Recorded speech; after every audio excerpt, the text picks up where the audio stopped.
Maha suci Allah Subhanahu wa ta'ala, maha suci Allah, bahwa beramal kepada Allah, beribadah kepada Allah seorang hamba segera, artinya tepat waktu, maka Allah membalasnya itu belakangan.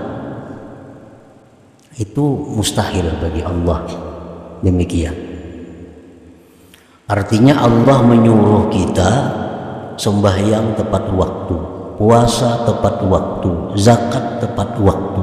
Lain-lainnya Allah perintahkan kepada kita beribadah tepat waktu. Tetapi Allah membalas nanti di akhirat, itu mustahil. Kalau sesuai dengan nama Allah Al-Karim,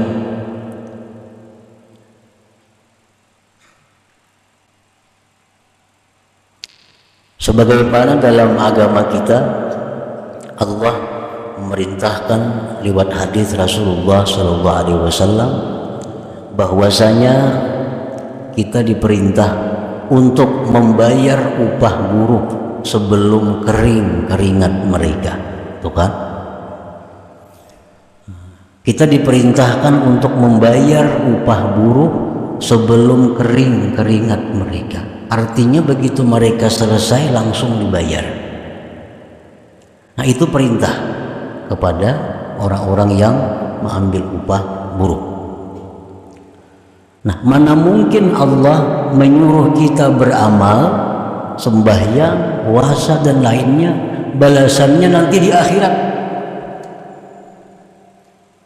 Arti terlalu lama, terlalu jauh antara perbuatan dengan balasan. Nah, itu tanazzah, maha suci Allah dari yang demikian. Artinya Allah bisa menyuruh aja, bila kita mau upah orang tuntung begawi lah kasih bayari. Tapi Allah menyuruh kita beramal lawan Allah, tuntung beramal kayaknya di akhirat mbah mati bayarnya. Nah, kada sesuai itu. Nah, jadi maha suci Allah daripada yang demikian itu. Balla budda ayyu ajjila lahu jazaan yaliqu bihi fi hadhihi dar. Tetapi tidak boleh tidak bahwa Allah itu menyegerakan bagi sehamba tadi balasan. Allah menyegerakan balasan yang layak, yang patut dengannya pada negeri dunia ini. Dan Allah simpan lagi baginya balasan yang layak untuk di hari akhirat nantinya. Nah, inilah Allah Subhanahu wa ta'ala. Jadi setiap kali kita menjunjung perintah Allah, kita langsung dibalas oleh Allah dengan satu balasan yang layak untuk di dunia ini. Ditambah lagi nanti balasan yang disimpan Allah di dalam surga di akhirat nanti. Karena balasan surga itu kada bisa dikirim ke dunia ini. Balasan-balasan yang diberikan Allah nantinya di surga itu kada bisa dikirim ke dunia ini. Karena lain alamnya. Lain alamnya. Jadi setiap kali kita beribadah, Allah balas langsung dengan balasan yang sesuai di negeri dunia ini, bukan balasan yang nanti di akhirat disegerakan. Nah, itu bukan demikian. Sebab balasan surga itu, benda-benda surga itu kada bisa dibawa ke alam dunia yang fana ini. Dalam sebuah hadis Rasulullah SAW menyatakan, walau anna rajulan min ahlil jannah ittala abadat asabiruhu latamasa daw as-samas kama tatmisu samsu daw an-nujum. Jikalau bahwa seseorang laki-laki dari penghuni surga itu muncul, maka nampaklah gelangnya, maka gelangnya itu memadamkan cahaya matahari, sebagaimana memadamkan matahari akan cahaya bintang-bintang. Nah jadi balasan itu kada bisa, balasan surga itu kada bisa dikirim Tuhan ke dunia. Misalnya bila orang sembahyang dia akan dapat 1 gelang, kada bisa. Karena 1 gelang surga itu kalau dikirim ke dunia, matahari sudah kada bercahaya lagi, kalah dengan gelang surga itu. Nah, para muhibbin rahimakumullah, faman ba'a nafsahu wa amwalahu ila Allah ta'ala awadahu Allah ajidan bi hadhihi dunya jazaan la'iqan bih thumma zadahu fil akhirah jannatan na'im wan nawara ila wajhihil karim. Barang siapa yang menjual dirinya, menjual hartanya kepada Allah. Menjual diri kepada Allah artinya beribadah kepada Allah. Menjual harta kepada Allah artinya bersedekah di jalan Allah. Allah gantikan akan dia segera pada ini dunia, akan sebagai gantian yang layak dengannya. Kemudian Allah tambah dia di akhirat surga naim dan lagi memandang kepada zat Allah Al-Karim. Para muhibbin rahimakumullah, kita ingat kisah Nabi Musa.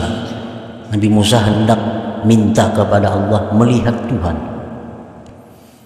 Melihat Tuhan ini bisa, tapi kalau sudah kita berada di surga. Karena dunia ini kada akan bisa demikian.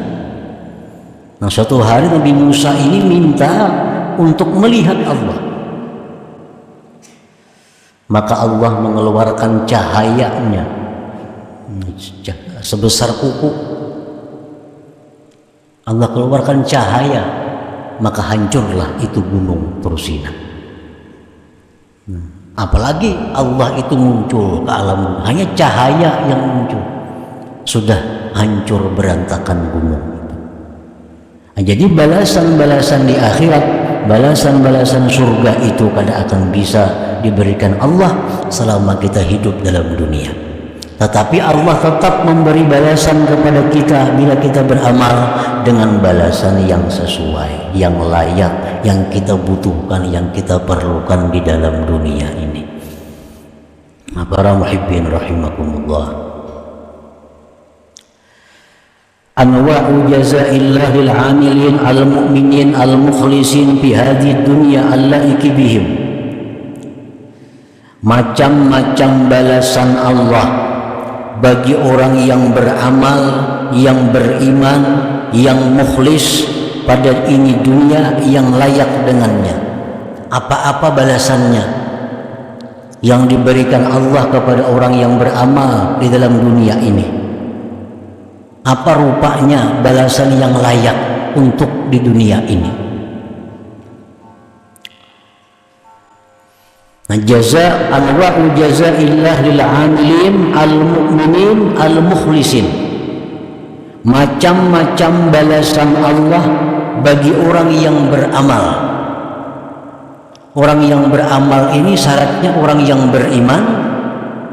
Yang kedua syaratnya ikhlas. Nah, kalau tidak ada dua itu, balasannya kan ada, baik dunia atau akhirat. Kita beribadah, tapi kada didasari iman, kada ada balasannya, baik di dunia atau di akhirat. Kita beribadah, tapi kada ikhlas, kada ada balasannya, baik dunia apalagi akhirat.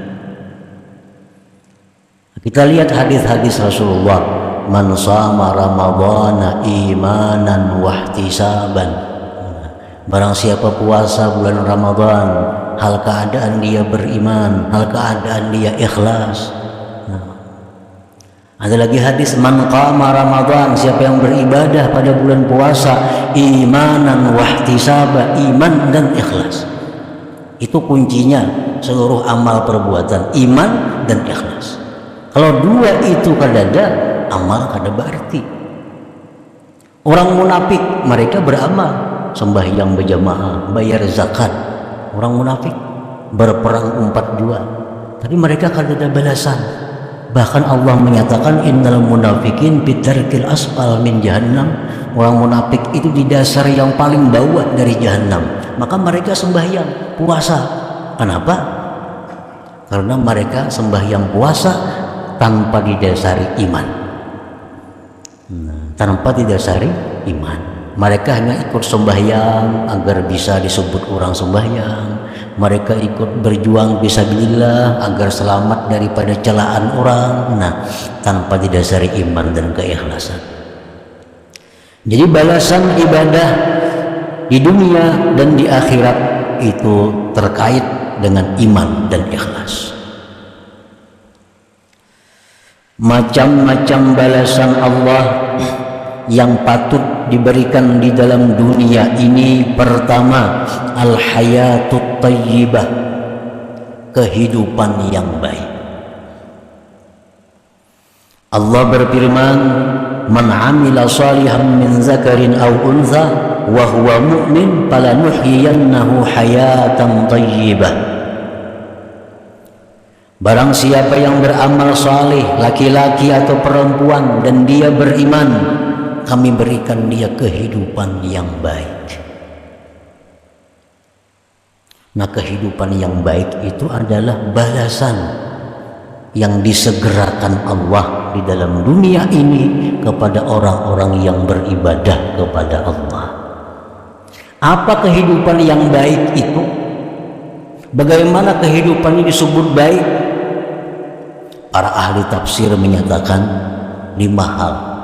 Bila 5 hal ini ada pada diri kita, berarti kehidupan kita kehidupan yang baik.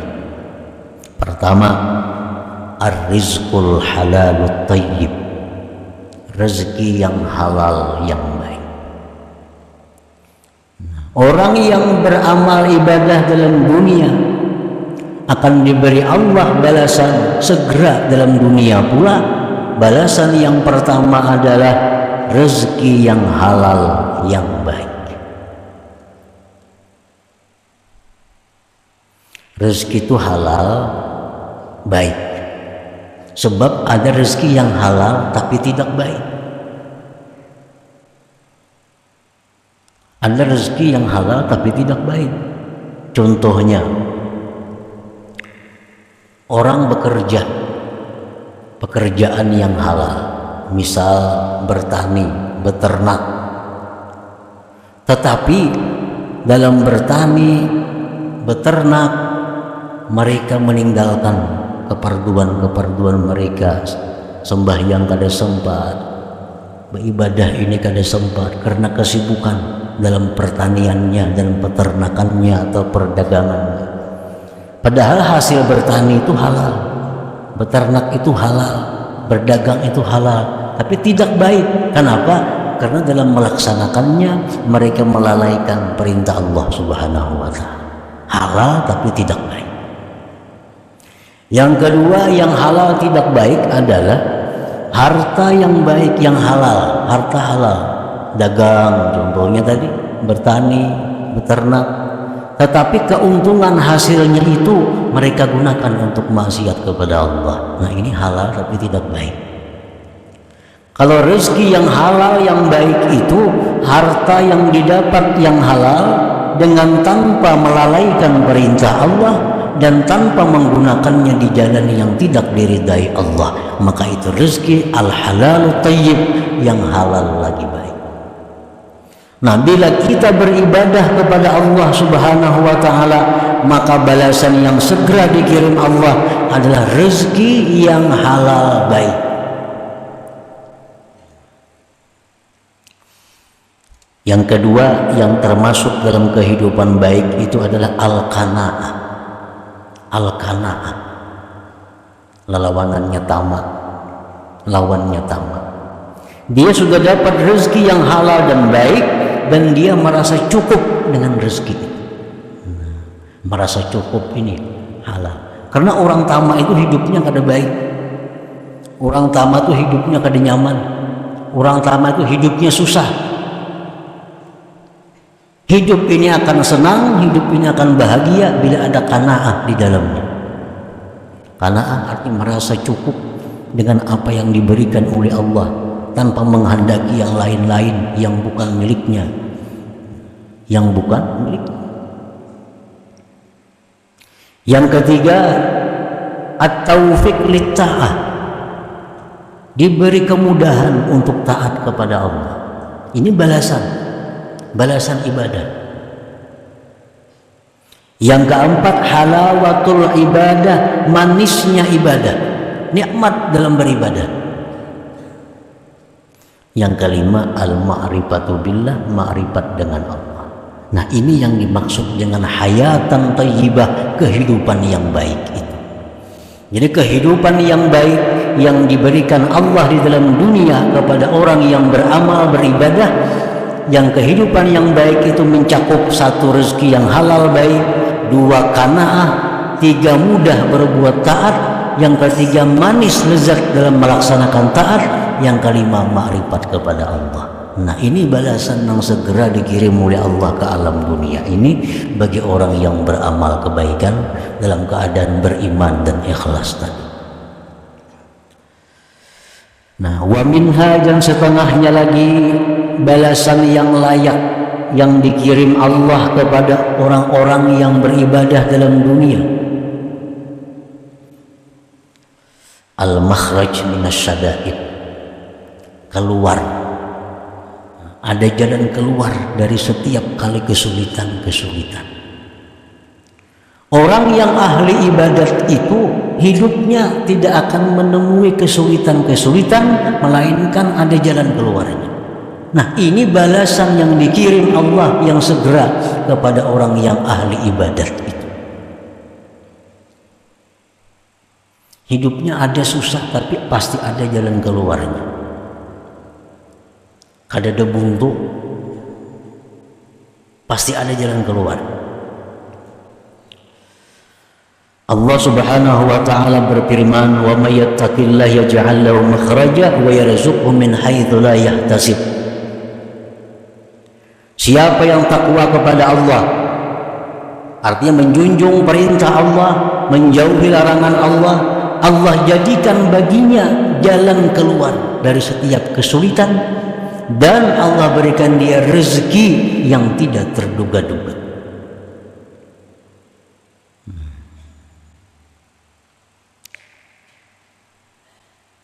Jadi orang yang ahli ibadat itu kadang mau susah hidupnya, kadang mau sulit. Setiap sulit ada jalan keluar, dan selalu ada rezeki yang datang tanpa terduga-duga, tanpa disangka-sangka. Direncanakan, dihitung bisa gagal, tapi yang kada disangka-sangka itu yang datang.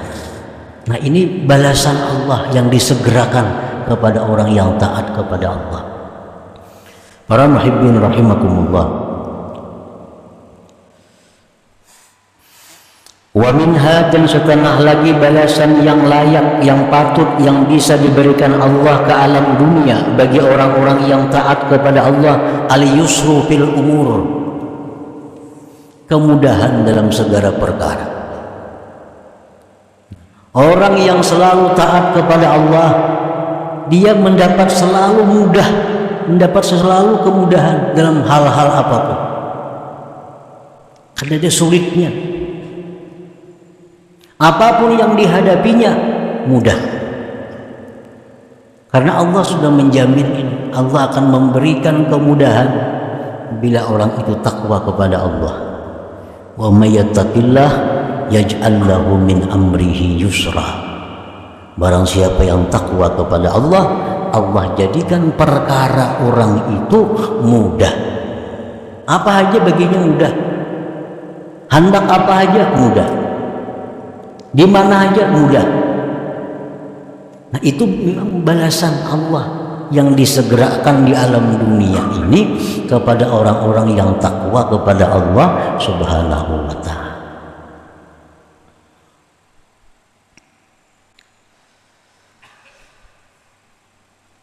Wa minha, dan setengahnya lagi ghufranuz dzunub, diampuni dosa. Orang yang beramal ibadah kepada Allah dibalas langsung oleh Allah di alam dunia dengan pengampunan dosa. Dengan pengampunan dosa.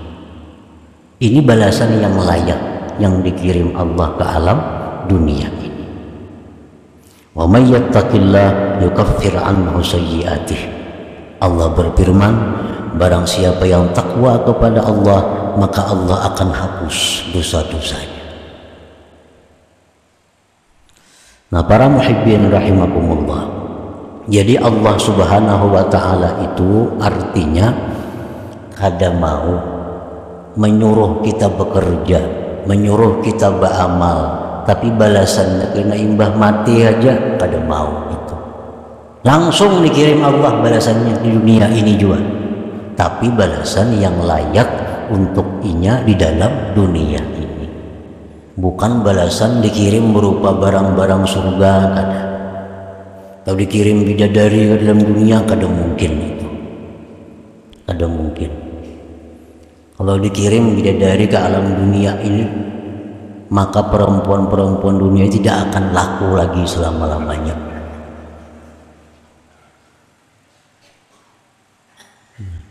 Ada orang-orang aulia yang bermimpi masuk surga, makan makanan surga, makan makanan surga. Begitu bangun guring, beberapa hari melihat makanan dunia selalu muntah, hanya bermimpi makan makanan surga. Ada aulia-aulia Allah yang dimimpikan Allah masuk surga dan diberi bidadari. Begitu bangun guring, maka dia sangat tidak senang, sangat tidak suka kepada istrinya sendiri. Hanya dalam mimpi melihat bidadari, apalagi dikirim orang ke dalam dunia ini. Nah, maka itu kada cucuk, kada layak. Nah, jadi Allah mengirim balasan ibadah itu yang layak, yang patut bagi negeri dunia ini. Pasti dibalas Allah dengan balasan yang kuntan, kada terlambat, kada terfutar. Wa minha, setelahnya lagi itu mi'nanul qalbi, ketentraman hati. Firman Allah, ala bizikrillah tatmainnul qulub. Ketahuilah bahwa dengan berzikir kepada Allah itu hati tentram. Kita berzikir la ilaha illallah, la ilaha illallah, itu dibalas oleh Allah. Dibalas Allah dengan apa? Dengan ketentraman hati. Hati jadi tenang, hati jadi nyaman karena berzikir kepada Allah tadi. Andai kata ada orang yang berzikir kepada Allah tapi kada mau tenang hatinya, mungkin pertama satu, berzikirnya kada dasar iman. Yang kedua, mungkin berzikirnya itu kada ikhlas. Yang ketiga, mungkin hatinya mati. Hatinya mati. Kalau hati orang itu hidup, kalau orang punya hati yang sehat, dia berzikir dengan ikhlas dan iman, pasti ini Al-Quran, pasti Allah berikan ketentraman hati, ketenangan hati bila mana kita berzikir kepada Allah subhanahu wa ta'ala. Nah, kita coba di waktu kita marah, di waktu kita sedih, di waktu kita takut, coba kita baca la ilaha illallah. Tentram pada hati kita, tentram pada hati kita dengan zikir. Bila tentram hati kita, berarti hati kita baik, hati kita sehat. Bila kada tentram hati, berarti hati ini ada masalah. Berarti hati kita sudah kada peka lagi dengan zikir kepada Allah subhanahu wa ta'ala. Nah, bila segera memperbaiki hati. Bila sudah demikian, kada mampan lagi dengan zikrullah itu. Padahal zikir kepada Allah ini merupakan obat yang paling kuat, obat yang paling dahsyat untuk menenteramkan hati orang-orang yang beriman. Alladzina amanu wa tatma'innu qulubuhum bi dzikrillah. Orang-orang yang beriman itu hati mereka pasti akan tentram dengan berzikir kepada Allah subhanahu wa ta'ala. Nah, itu balasan zikir kita. Kita berzikir, Allah langsung balas dengan ketentraman hati. Balasan yang lainnya, imbah mati kena di surga. Kada kawa dikirim sekarang ke alam dunia.